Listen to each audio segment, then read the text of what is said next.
नमस्कार बच्चों। आज की वीडियो में अपन कक्षा 10 विज्ञान जो अपना चैप्टर चल रहा है अमल क्षारक और लवण, चैप्टर नंबर 2 है और ये 7 नंबर का अपने बोर्ड एग्जाम में पूछा जाएगा। ठीक है, तो अपने इसका लेक्चर फर्स्ट है, पहली क्लास है, वो हमने इसका जो बेसिक था अमल क्या होता है, क्षारक क्या होता है, लवण क्या होता है।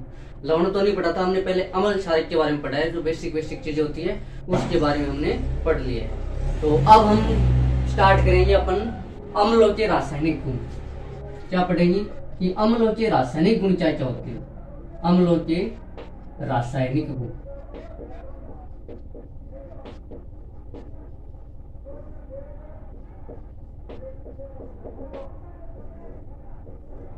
अम्लों के रासायनिक गुण में पहले ही अपन पढ़ लेते हैं कि अम्ल धातुओं के साथ कैसे अभिक्रिया करते हैं। किसके साथ है? धातुओं के साथ। तो अम्लों की धातुओं के साथ अभिक्रिया, भाई इनके रासायनिक गुण होते हैं। जब ये अभिक्रिया करते हैं तो उसमें परिवर्तन कर देते हैं, रंग में, गंध में, तो वही अपनी रासायनिक अभिक्रिया होती है। तो इसके रासायनिक गुण भी यही हो जाएंगे। तो अम्ल की धातुओं के साथ अभिक्रिया। तो जब अम्ल एसिड धातुओं के साथ अभिक्रिया करते हैं तो क्या बनाते हैं? जब अम्ल किसी धातु के साथ अभिक्रिया करते हैं तब ये लवण और हाइड्रोजन गैस बनाते हैं। क्या बनाते हैं? लवण और H2 गैस। कोई भी अम्ल जब धातु के साथ अभिक्रिया करेगा तो लवण और जल बनाएगा। और एग्जाम्पल नंबर देखो, एग्जाम्पल नंबर 1, जैसे कि अपने पास पहले चैप्टर में भी एक चित्र बना हुआ है, इधर भी है। जब दानेदार जिंक, इसका नाम क्या है? जस्ता, और इसको बोलते क्या है? दानेदार जिंक, दानेदार जिंक। इसकी अभिक्रिया जब हम सल्फ्यूरिक अम्ल H2SO4, तनु सल्फ्यूरिक अम्ल, किसके साथ है? तनु सल्फ्यूरिक अम्ल,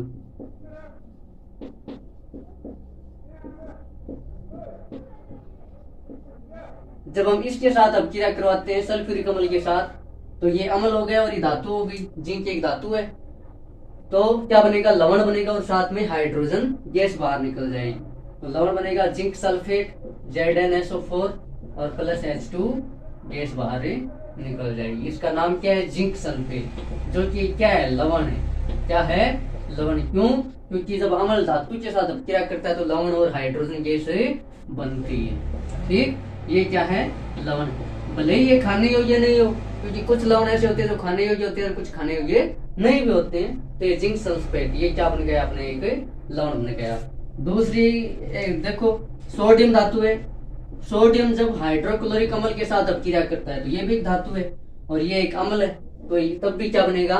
लवण और जल। तो लवण तो बन जाएगा NaCl, सोडियम, ये क्लोरीन के साथ, और साथ में क्या निकल जाएगी? H2 gas, hydrogen gas.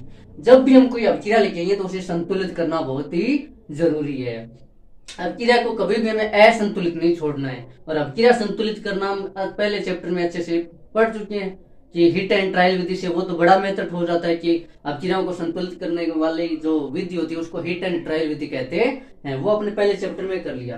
फिर भी हम जब उसके द्वारा नहीं करते हैं तो फिर किसे करते हैं? गुणांक विधि से, कि यहाँ से गुणा में लगा लगू कि क्या कर लेते हैं? अभिक्रिया को संतुलित कर लेते हैं। तो देखो यहाँ पे हाइड्रोजन 2 है, लेकिन अभिकारकों में हाइड्रोजन कितना है? 1 है, तो असंतुलित है। सोडियम देखो, इधर अभिकारकों में 1 है तो उत्पादों में भी 1 है। सोडियम संतुलित है, क्लोरीन संतुलित है, लेकिन हाइड्रोजन क्या है? असंतुलित है। क्यों? क्योंकि उत्पादों में हाइड्रोजन 2 है और अभिकारक में कितनी है? 1 है।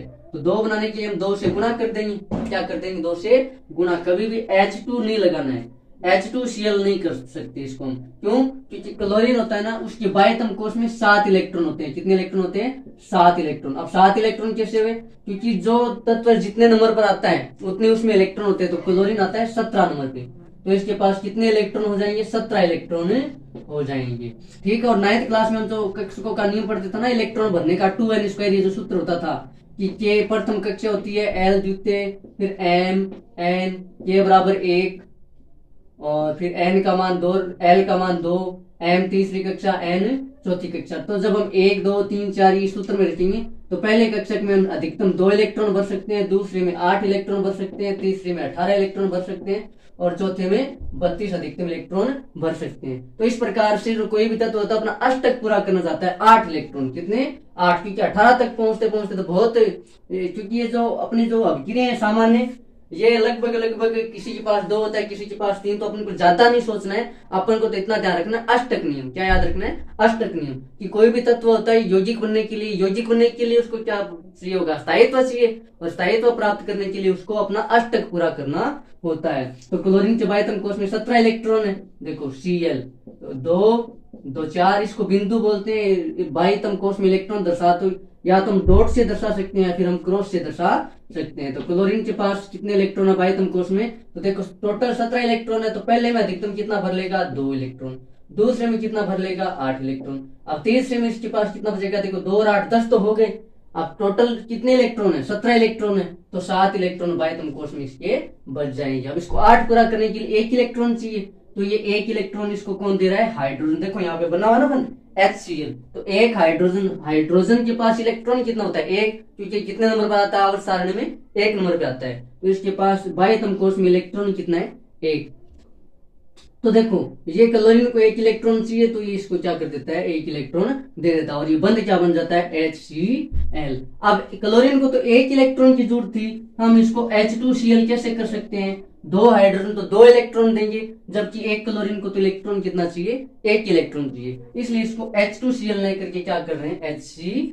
इसको हमने पहले चैप्टर में और अच्छे से कर रखा है, फिर भी मेरे को लगता है कि आपको ये समझ में आ गया होगा। ये जब भी बंद बनते हैं ये सब इसी से बनते हैं।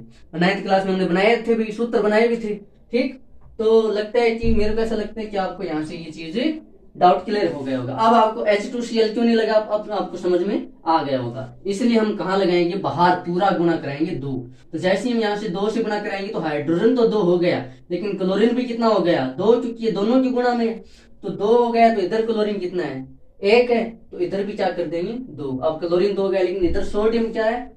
2 हो गया, और इधर 1 है, तो यहाँ सोडियम के पीछे लगा देंगे 2। अब ये रासायनिक अभिक्रिया क्या हो गई? संतुलित। इसका नाम क्या है? सोडियम। सोडियम किसके साथ अभिक्रिया कर रहा है? हाइड्रोक्लोरिक अम्ल के साथ। हाइड्रोक्लोरिक अम्ल के साथ, और क्या बनाएगा? लवण तथा जल। ये वाला लवण तो हम कहाँ में लेते हैं? नमक का सूत्र सोडियम क्लोराइड NaCl, और ये साथ में क्या निकल जाएगी? H2। जब भी धातु अम्ल के साथ अभिक्रिया करेगी तो लवण और हाइड्रोजन गैस उत्पाद के रूप में बनाएगी। ठीक है, समझ में आ गया आपको ये? अब हम धातु कार्बोनेट और धातु हाइड्रोजन कार्बोनेट, ये जब अम्ल के साथ अभिक्रिया करते हैं, ये तो सीधा ही था जब धातुएं अम्ल के साथ अभिक्रिया करती है। अब अगला अपना है धातु कार्बोनेट और धातु हाइड्रोजन कार्बोनेट। तो चलिए उसको करते हैं। पहला क्या पढ़ लिया? अम्ल की धातुओं के साथ अभिक्रिया। अब अम्लों की क्षारक के साथ अभिक्रिया। रुको एक बार, धातु समेटो, क्योंकि क्षारक की तो एक ही है, लेकिन धातु की पहले तो अकेले धातु के साथ है, उसके बाद में धातु कार्बोनेट, धातु हाइड्रोजन कार्बोनेट, धातु कार्बोनेट और धातु हाइड्रोजन कार्बोनेट, धातु हाइड्रोजन कार्बोनेट। नाम में इसका सूत्र छुपा हुआ मिलेगा, देखो धातु हाइड्रोजन कार्बोनेट। ये जब अम्लों की अभिक्रिया जब धातु कार्बोनेट और धातु हाइड्रोजन कार्बोनेट के साथ करवाते हैं तब क्या बनता है? लवण बनेगा। ठीक है ना? तो क्या बनेगा? लवण बनेगा, हाइड्रोजन कार्बन डाइऑक्साइड गैस बनेगी, जल बनेगा, और साथ में H2 गैस, जल बनेगा। साथ में क्या बनेगा? जल। किताब खोलो साथ में, जल बनेगा। साथ में क्या खोल लो? किताब में कहाँ चल रहा हूँ, कहाँ ऐसे देखते चलो। देखो पेज नंबर 22, यदि पुरानी किताब है तो पेज नंबर 22 क्या बनेगा? देखो जब धातु कार्बोनेट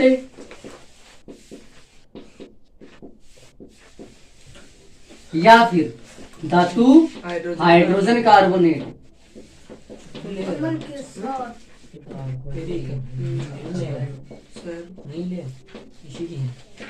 जो अभिक्रिया इसमें दे रही थी ना, गणित सिस्टम नहीं, मतलब मैथ का सिस्टम नहीं कि संख्या चेंज करते वो है, जो अभिक्रिया किताब में दे रखी है वही पूछी जाएगी, बाहर से कुछ नहीं आएगी। ठीक है, तो धातु कार्बोनेट और धातु हाइड्रोजन कार्बोनेट ये जब अम्ल के साथ अभिक्रिया करते हैं तो क्या बनाएंगे? फिक्स।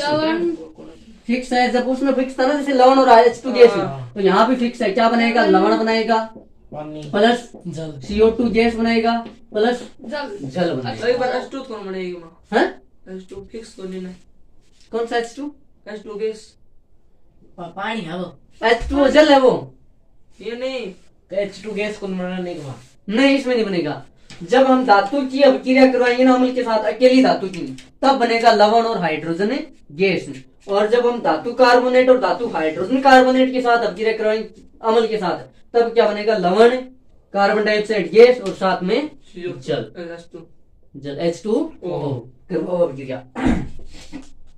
धातु कार्बोनेट, कार्बोनेट जैसे सल्फेट जिसके नाम में लगता है ना, तो अपन क्या जोड़ते हैं, सल्फर। हाँ। तो कार्बोनेट यदि किसी के नाम क्या लग रहा है, इसका मतलब उसके CO3 पीछे क्या जुड़ा हुआ है, CO3। 3 और हाइड्रोजन कार्बोनेट जुड़ा हुआ है, इसका मतलब उसके पीछे क्या लग रहा है, HCO3। अब आइए धातु जोड़ देना, जब धातु कार्बोनेट की पूछे तो धातु जोड़ देना, हाइड्रोजन कार्बोनेट पूछे तो इधर धातु जोड़, है ना। ये HCO3 ये तो बन जाएगा हाइड्रोजन कार्बोनेट, और CO3 बोलेगा तो ओनली अकेला कार्बोनेट। अरे इतना ही तो फर्क है, कार्बोनेट CO3, हाइड्रोजन कार्बोनेट, मतलब क्या जुड़ रहा है, H, तो HCO3। अब किताब में कौन कौन सी धातु दे रखी है, सोडियम का उदाहरण दे रखा है। किसका उदाहरण दे रखा है, सोडियम का। तो कैल्शियम दे रहा है। हाँ कैल्शियम किधर है, तो ओ भी तो देख ना भाई चिन्ह। अरे अरे उधर मत देखो, तो हाँ नीचे नीचे देखो। उपरोक्त क्रियाकलाप में होने वाली जो हमने क्रियाकलाप की है, इसमें हमने क्या लिया, धातु कार्बोनेट और धातु हाइड्रोजन कार्बोनेट। आले लफड़े खत्म। दोनों में कौन सी धातु ली है, सोडियम धातु ली है। दोनों में कौन सी धातु ली है, सोडियम। तो यदि ऐसे आए ना कि धातु कार्बोनेट के अम्ल के साथ अभिक्रिया करो, तब तो सोडियम इसके पीछे जोड़ देना। और ऐसे है कि धातु हाइड्रोजन कार्बोनेट की, तब इसका ये Na जोड़ देना। सोडियम का मतलब प्रतीक चलता है Na ही तो होता है, Na मतलब सोडियम। तो पहले कार्बोनेट की करवाओ, आ जाओ। Na बन गया क्या। अब 2 क्यों लगाया है वो तो मेरे को बताने की जरूरत थोड़ी है। हम तो केवल इतना ही लिख रहे हैं कि सोडियम कार्बोनेट, इसका नाम क्या हो जाएगा, सोडियम कार्बोनेट। देखो यहाँ है ना धातु कार्बोनेट, तो धातु किस तरह, अब क्या कौन सी धातु आ गई है, सोडियम। तो इसका नाम क्या बन जाएगा, सोडियम कार्बोनेट। कोई दिक्कत है, सोडियम कार्बोनेट, कार्बोनेट। अब देखो किताब में 2 लगा हुआ है क्या, Na2 लग रखा है। क्यों लग रखा है बताऊं या रहने दूं, है रहने दूं, ठीक है नहीं बताता हूँ। तो इसकी अभिक्रिया किसके साथ करवाएंगे, अम्ल के साथ, एसिड के साथ। तो किसके साथ करवाएंगे, H हाइड्रोक्लोरिक अम्ल। तो बनाओ, देखो फिक्स है, CO2 तो बनेगा, क्योंकि खुद नहीं बोल रहे हैं किताब वाले की। जब धातु कार्बोनेट अम्ल के साथ अभिक्रिया करता है तो क्या बनता है, लवण बनता है, कार्बन डाइऑक्साइड गैस बनती है, जल बनती है। चलो लवण तो अपन नहीं बना पाए, तो पहले CO2 और H2 को बाहर निकाल दो। ये तो फिक्स है, बनेगा ही बनेगा। ठीक, अब इधर देखो बाकी क्या बच गया, CO2 बाहर निकल गया, देखो ये C इधर से भाग गया, 2 ऑक्सीजन भाग गया, 2 नहीं 3 भाग गया क्या, देखो। अब बताओ क्या क्या बचा, NaCl Na, लवण बन रहा है तो क्या बचा, NaCl। कोई दिक्कत थोड़ी है इसमें, बस ये 2 चीज तो हमने यहाँ से पुटअप की है कि जब भी धातु कार्बोनेट अम्ल के साथ अभिक्रिया करेगी ना, तो लवण बनेगा, कार्बन डाइऑक्साइड गैस बनेगी, और साथ में क्या बनेगा, जल बनेगा। अभिक्रिया संतुलित थोड़ी है, क्योंकि देखो सोडियम इधर 2, इधर एक, कार्बन इधर 1। अब ये कार्बन नहीं है, ये क्या है, कैल्शियम, क्लोरीन। ये क्या है, क्लोरीन, ये क्लोरीन है। कार्बन कौन सा है, ये है। तो कार्बन इधर भी 1 और इधर भी 1। इनके अभिकारकों में भी कार्बन की संख्या कितनी है, 1, और उत्पादों में भी कितनी है, 1। फिर ऑक्सीजन इधर 3, इधर भी देखो 2 और 1 3। हाइड्रोजन इधर 1 और उधर 2। मतलब सोडियम और हाइड्रोजन संतुलित नहीं है। तो सबसे पहले किसको करना चाहते हो, किसी को ही कर दो भाई। सोडियम को इधर 2 है, अभिकारकों में 2 संख्या है, तो उत्पादों में 2 बनाने के लिए 2 से क्या कर देंगे, गुणा। ठीक, कोई दिक्कत थोड़ी है। ठीक है, तो अभी सोडियम संतुलित हो गया, लेकिन क्लोरीन की हिल गई क्या, क्लोरीन इधर पहले 1 था, इधर भी 1 था, लेकिन अब इधर जैसे 2 लगाया तो क्लोरीन इधर कितना हो गया, 2। यानी कि क्लोरीन उत्पादों में 2 हो गया, अभिकारकों में कितना हो गया, 1। तो इधर 2 बनाने के लिए वापस इधर क्या लगाएंगे, 2। अब देखो अभिक्रिया संतुलित हो गई क्या, सोडियम अभिकारकों में 2, उत्पादों में 2। कार्बन अभिकारकों में 1, उत्पादों में 1, ऑक्सीजन अभिकारकों में 3, उत्पादों में 2 और 1 3, हाइड्रोजन अभिकारकों में 2, उत्पादों में भी 2। होगी अब क्रिया क्या हो गई? संतुलित। संतुलित। आप जब भी आप कोई चीज लिखो ना, एक दिन मैंने आपको पहले भी ध्यान में लेके आया था, अभी भी लेके आ रहा हूँ, आप ऐसे मत लिख देना CO2, गलत हो जाएगा। क्या लिखना है? दोनों को अलग अलग तत्व है ना, कार्बन एक अलग तत्व है, ऑक्सीजन एक अलग तत्व है, तो दोनों को किस में लिखना है? कैपिटल में लिखना है, तब ये कार्बन डाइऑक्साइड माना जाएगा। H2O लिख देते हो आप जल्दीबाजी में? अरे लिख देते हो क्या? हाँ, तो वो गलत हो जाएगा। पहला जो कोई भी तत्व होता है ना, उसका पहला अक्षर कैपिटल आता है और दूसरा क्या आता है? स्मॉल आता है। यदि उसमें 2 अक्षर आ रहे हैं तो, और किसी में यदि एक ही आ रहा है तो वो पहला क्या रहेगा? कैपिटल। जैसे कार्बन में 1 ही है तो C, सोडियम में 2 है तो पहला बड़ा, दूसरा छोटा। ध्यान दिया है क्या कभी किताबों में? क्लोरीन में पहला C बड़ा दे रखा है और L छोटा। कहीं ऐसा देखा है क्या क्लोरीन का सूत्र है? नहीं देखा। तो इन चीजों का जब आप ऐसे लिखो अभिक्रिया में, तब भी ध्यान रखना है। छोटी छोटी गलतियां हमको क्या कर देती है? खराब मात दे देती है। H2O, तो यहाँ पे हाइड्रोजन एक अलग तत्व है और ऑक्सीजन एक अलग तत्व है। ठीक। अब क्या? संतुलित। कार्बन डाइऑक्साइड क्या है? एक गैस। ये क्या है? लिक्विड। जल लिक्विड है। H2 गैस है। ठीक। और सोडियम क्लोराइड ये लवण है। तो लवण क्या होता है? गैस होता है, ठोस होता है, एक जलीय विलयन होता है। क्या होता है लवण? है? क्या होता है? वैसे तो ठोस होता है, लेकिन यहाँ हम आपस में मिला रहे हैं ना इनको, इसलिए क्या, क्योंकि वो भी एक विलयन के तरीके से होता है और ये भी एक विलयन। हम जब प्रयोग करा से तो माइन का हाँ, तो बाद में ठोस बन सकता है, लेकिन पहले किसमें आएगा? जलीय विलयन में। क्या आएगा? अरे जलीय विलयन क्यों लिखे? पानी बन रही है कि अब क्रिया करवाई है तो एक बर्तन में तो कर लियो है, वरना एक बर्तन में गाले तो उत्पाद भी बर्तन में मनुष्य कटोरी की तो ना कर जाको नहीं। इसमें जब जल बना है तो जलीय विलयन में तो अब नमक बने हुए, लेकिन वो घुलेड़ो बने हुए। ठीक है, तो इसलिए इसमें क्या लगा है? थोड़ा आप आज जो आस पड़ोसियों को देख करके उसकी प्रकृति बता सकते हो। ठीक। और अगर ये भी गैस बनती ना तो आप भी गैस बन के उठ जाती है, और ये कार्बन डाइऑक्साइड ये भी गैस बन के उठ जाता, तब ये ठोस बच सकता था। और तब तो बच सकता था, क्योंकि इसमें जो आगे के जो उत्पाद बने वो गैस बन करके उठ गए, बाकी ये जो बचेगा वो ठोस बचेगा। हाँ, सोडियम कार्बोनेट, हाइड्रोक्लोरिक अम्ल, इनके नाम आप लिखना। देखो, जब भी कोई अभिक्रिया लिखोगे ना तो नाम लिखने का फायदा क्या है कि आपको याद हो जाएंगे कि हाइड्रोक्लोरिक क्या होता है, सोडियम कार्बोनेट क्या होता है, सोडियम हाइड्रोजन कार्बोनेट क्या होता है, इसलिए नाम लिखना जरूरी है। अब सुमित कह रहे हैं कि फिर पेपर में लिखने की जरूरत नहीं। हाइड्रोक्लोरिक अम्ल। ठीक। तो ये क्या बनेगा? सोडियम क्लोराइड, यानी कि एक तरीके से क्या बन जाएगा? लवण प्लस कार्बन डाइऑक्साइड गैस। एक बात और याद रखना, यदि अब ये नाम और बड़ा होता ना तो ऐसे आगे तक नहीं लेके जाना है। दूसरे पे फिर कन्फ्यूज हो जाएगा कि कार्बन डाइऑक्साइड का नाम लिखा है, किसका लिखा है, तो उसके नीचे चिपका दो सोडियम में। लगा दो सही। हाँ, तीर निशानियां। अब फिर एक गंदो का होगा। अब सोडियम क्लोराइड बिना तक जा रही है, लेके जाओगे, फिर कार्बन डाइऑक्साइड बन रही है, बिना लेके जाओगे, H2 इतना कॉपी पूरी हो जाएगी। फिर वो पे को 3 घंटे लगाओगे बाद, फिर इन लिखा को तो ये घुमा के जाओगे। अब ये काम अच्छा लग रहा है या जो हम इसके नीचे लिखेंगे वो काम अच्छा लगेगा? अच्छा भी लगना चाहिए देखने में। अगर लिखने को तो कुछ भी लिख सकते हैं। कार्बन डाइऑक्साइड, तो नाम बड़ा था तो कार्बन डाई इधर लिख दिया, ऑक्साइड नीचे लिख दिया। अगले को बताना जरूरी है कि हम भी नहीं है किसी से कम। और ये क्या बन गया? जल। तो कार्बोनेट की अभिक्रिया करवा दी, अब हाइड्रोजन कार्बोनेट की करवा दो। तो आप यहाँ पहले Na ले रखा था ना, अब बीच में क्या घुसाना है? मैंने क्या बोला था कि धातु कार्बोनेट तो धातु आ रहेगी और साथ में क्या जाएगा? CO3। और हाइड्रोजन कार्बोनेट में H जुड़ जाएगा, CO3, और कोई धातु लेंगे वो आगे धातु जुड़ जाएंगे। तो धातु दोनों अभिक्रिया में सोडियम में लेनी है। क्या लेनी है? सोडियम। तो वापस ले लो, NaHCO3। अब मेरे को एक बात बताओ, यहाँ Na2 आएगा या नहीं आएगा? ये बता दो। नहीं आएगा। इसका रीजन कौन बताएगा क्यों नहीं आएगा? क्योंकि इन दो फायदा इलेक्ट्रॉन। एक हाइड्रोजन दे दियो, एक लिखना जरूरी नहीं है। हाँ, प्रथम बता देगी। बिंदु संरचना।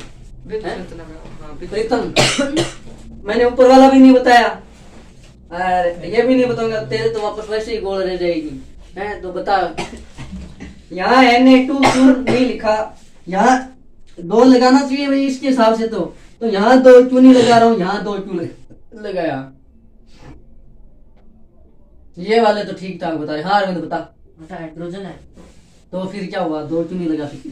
2 पहला तू बता तो जमा करता हूँ। हाँ बता। अरे वो आगे नहीं, बिग को बताऊंगा तो। हाँ एक बता दे तो। एक आगे वो दे रहे है सोडियम 2 दे रहे भी है कार्बोनेट में। ठीक है सोडियम 2 दे रही है ये।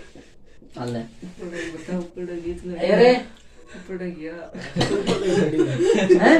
वो सोडियम ऊपर लगा दियो 2 एक माइनस सोडियम ऊपर ना 2 दो फिर। वो एक महीने एक अब हाइड्रोजन देते ही, अब 2 लिखने की जरूरत नहीं। हाँ शाबाश। क्या है आप यहाँ बताओ, बता दूंगा। हैं? क्या है आप बताओ। अब समझो। निकल जाए देखो Na2CO3 है ना। हाँ, अब सोडियम इधर कितने हैं, 2 है क्या? कार्बन कितना है, 1। और ऑक्सीजन कितना है, 3। अलग अलग कर लिया करो। ऑक्सीजन के बाद हम में कितने इलेक्ट्रॉन होते हैं, 6। याद रहे वाला याद।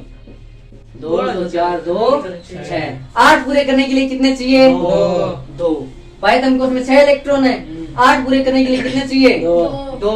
ऑक्सीजन के वायतम कोश में 6 इलेक्ट्रॉन क्यों है? 6 नंबर, प्रीतम 6 नंबर पे। 6 नंबर पर तो कार्बन है। यदि 6 नंबर पे ऑक्सीजन होता तो 2 तो पहले कक्षक में भर देता, बाद में तो 4 बचता। इसका मतलब कितने नंबर पर है, 8 नंबर पे है।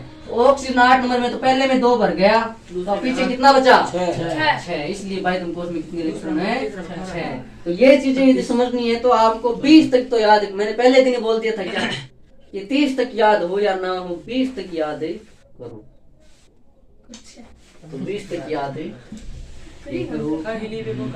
रटने की जरूरत नहीं है, 1-2 बार पढ़ लो, बाद में आप बारी बारी में इनका तो अभ्यास करोगे ना। मैं तो एक तरीका याद कर पहला नाम हा ही ली बे वो का ना ओ पहली सी बस है का। यार तरीके से याद करने की जरूरत नहीं, किसने तरीका लगाया, हमने कहा तरीका लगा रखा है। बार बार में तो बोलोगे ना जुबान पे चढ़ जाएंगे कि हाइड्रोजन के बाद helium, lithium, beryllium, boron, carbon, फिर नाइट्रोजन, ऑक्सीजन, फिर क्लोरीन, 9 नंबर पे क्लोरीन, फिर नियोन, सोडियम, मैग्नीशियम, फिर एल्यूमिनियम, फिर बाद में सिलिकॉन, सल्फर।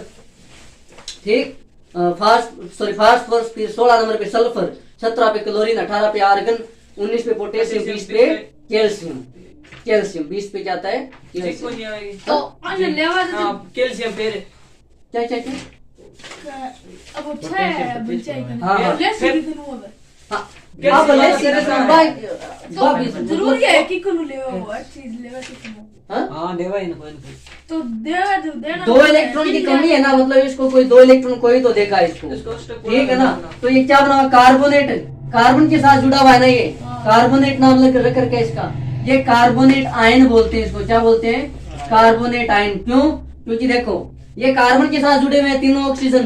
इसका मतलब क्या, कौन दे रहा है, कार्बन दे रहा है हिसाब से। तो कार्बन के पास बाह्यतम कोश में कितने इलेक्ट्रॉन होते हैं, कल ही बात की थी, कितने होते हैं, 4। क्योंकि कार्बन 6 नंबर पे आता है तो पहले में 2 भर देगा, बाहर कितने बचेंगे, 4। एक ऑक्सीजन को कितने इलेक्ट्रॉन चाहिए, 2।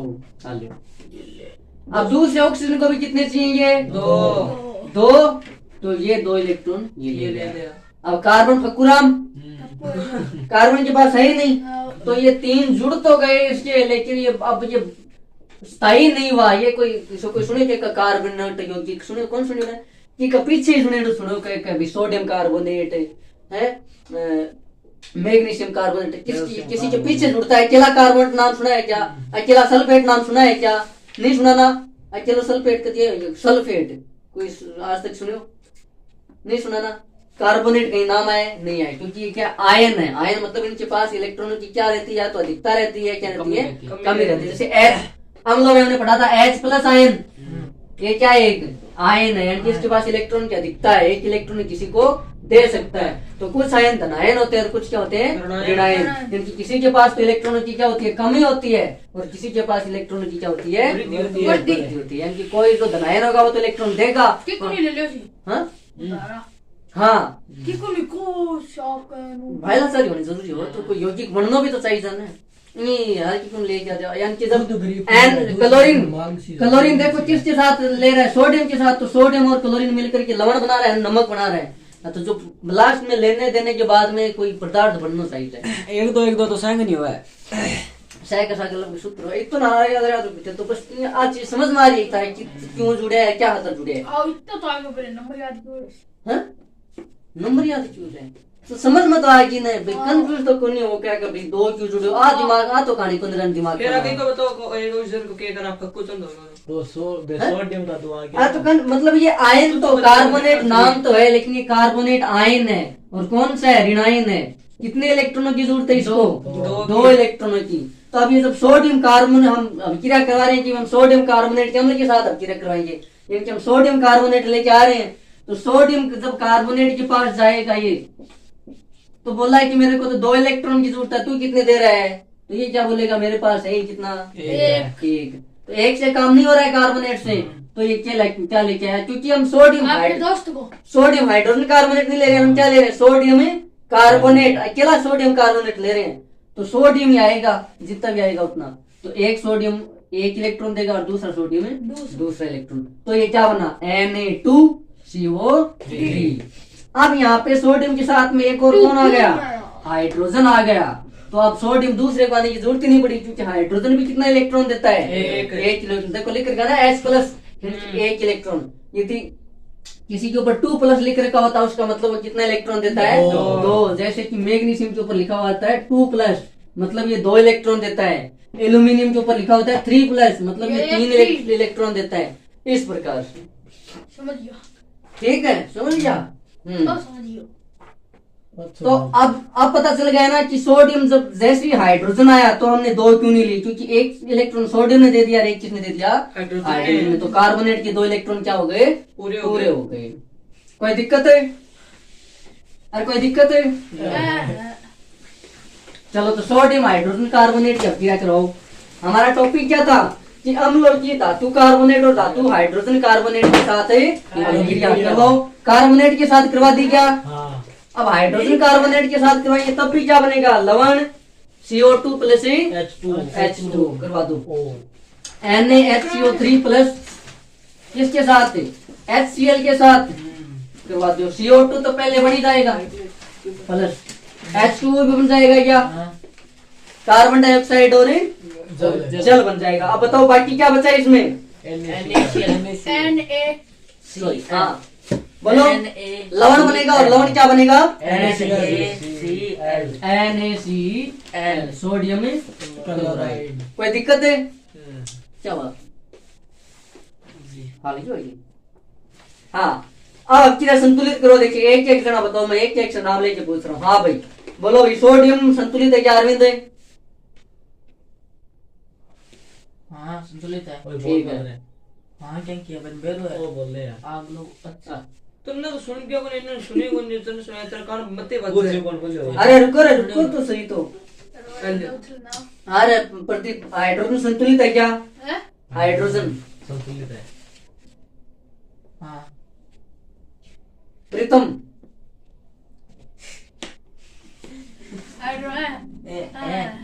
हाँ सुमित, संतुलित है, संतुलित, प्रदीप संतुलित है, अरविंद संतुलित है, दीपक, हाइड्रोजन हाँ संतुलित है।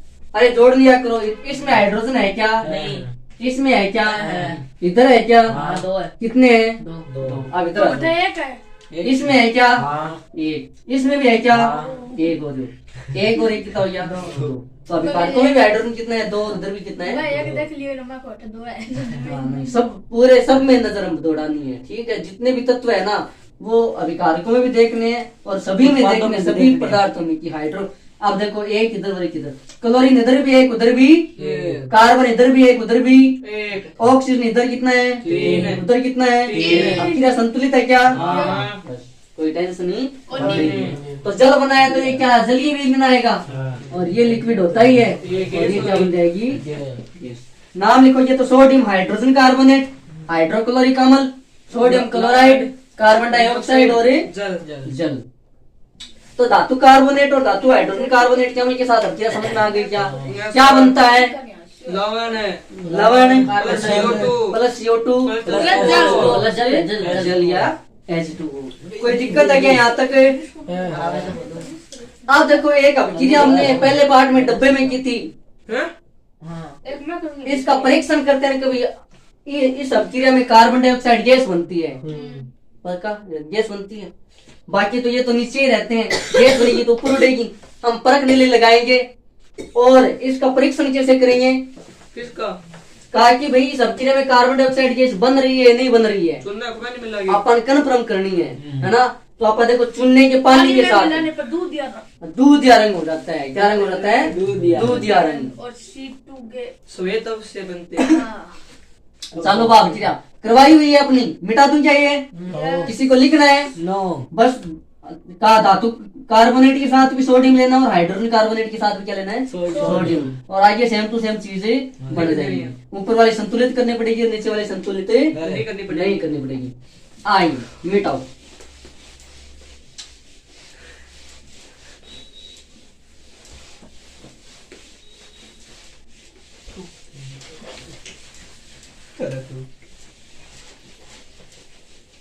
अब इन जो हाइड्रोजन कार्बोनेट और धातु कार्बोनेट है ना, धातु हाइड्रोजन कार्बोनेट और धातु कार्बोनेट, इनमें जो इन अभिक्रिया में जो CO2 गैस बनी है इसका परीक्षण हम कैसे करेंगे? तो हमारे पास होता है भुजा हुआ चूना। क्या होता है? भुजा हुआ चूना, जिसका सूत्र होता है कैल्शियम हाइड्रोक्साइड। क्या होता है? इसका नाम है भुजा हुआ चूना या फिर इसको बोल सकते हैं कैल्शियम हाइड्रोक्साइड। क्या ये एक क्षार है क्या?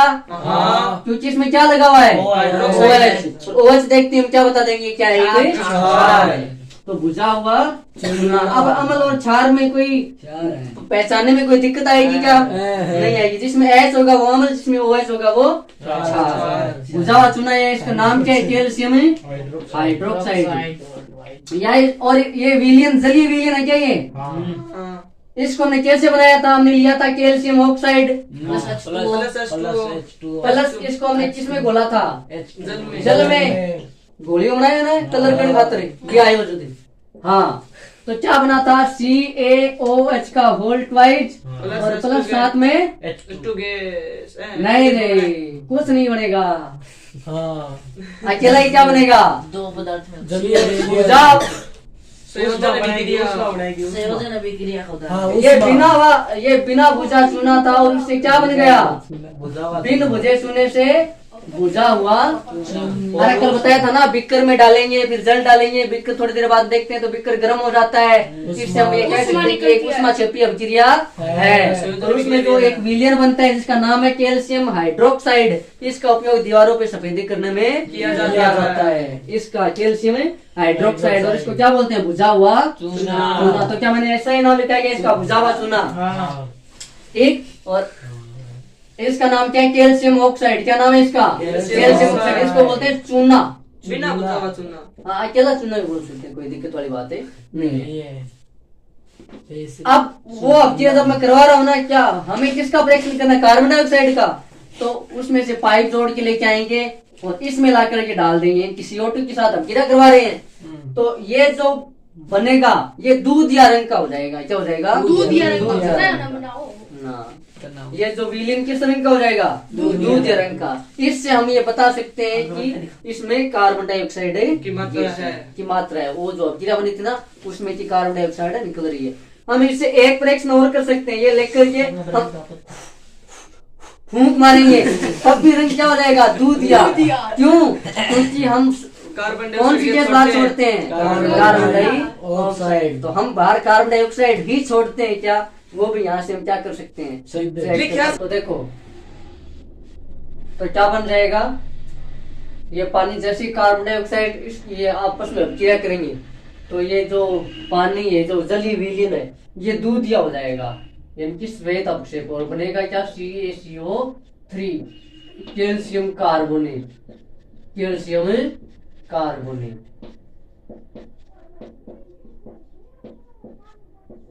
और ये किस रंग का हो जाएगा? दूध या रंग का। श्वेत अवक्षेप बन जाएगा।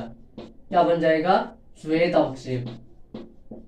श्वेत अवक्षेप। इसको संगमरमर का पत्थर भी बोलते हैं। क्या बोलते हैं? संगमरमर का पत्थर यानी कि कैल्शियम हाइड्रोक्साइड, और बाद में क्या लिया, कार्बन डाइऑक्साइड गैस जैसी प्रवाहित करते हैं तो ये बन जाता है, और साथ में जल रहता है। और यदि हम ये जो उत्पाद बना इसी में यदि हम कार्बन डाइऑक्साइड ये बन गया और अत्यधिक मात्रा में कार्बन डाइऑक्साइड प्रवाहित करते रहे तो ये तो इतना बना हुआ है ही, इस पे हमने और कार्बन डाइऑक्साइड प्रवाहित की तब ये क्या बन जाएगा, calcium hydrogen carbonate, hydrogen carbonate CaCO3, ये इसका जलीय योजन बन जाएगा यदि हम अत्यधिक मात्रा में कार्बन डाइऑक्साइड प्रवाहित करते हैं तो।